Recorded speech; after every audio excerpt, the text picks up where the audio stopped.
Sinagot na ni James Reid ang katanungan ng maraming netizen kung bakit naghiwalay sila ni Isa Prisman. Subalit makikita sa larawan ang sweetness ng dalawang couple. Kamakailan lang kumalat at nagtrending ang dalawang couple dahil inunfollow nila ang isa't isa sa isang Instagram post. Pero nung naghiwalay sila ni Nadine Lostri at ni James Reid, hindi nila inunfollow ang isa't isa at hindi sila nagbitawan ng salita na masama. Imbis na magulat at malungkot ang maraming netizen sa hiwalayan ni Isa at ni James Reid, tuwang-tuwa pa ang maraming netizen nang malaman na hiwalay na ang dalawa. Lalong-lalo na ang mga fans ni Nadine Lostri at James Reid o tinatawag na Jaydeen.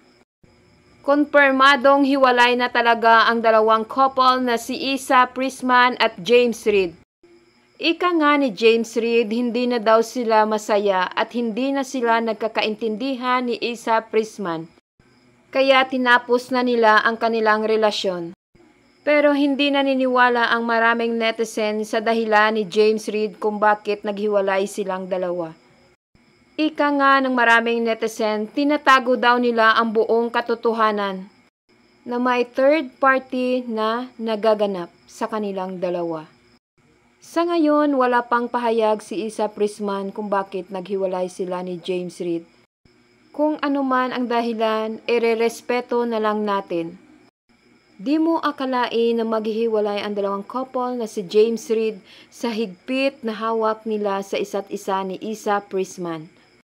Akala ng maraming netizen, perfect couple na sila ni James Reid at Isa Prisman at hinding-hindi na maghihiwalay pa. Sa ganda ni Isa Prisman at sa kagwapuhan ni James Reid, di mo akalain na bibitawan nila ang isa't isa. Sa ngayon, wala pang formal na informasyon ang dalawa.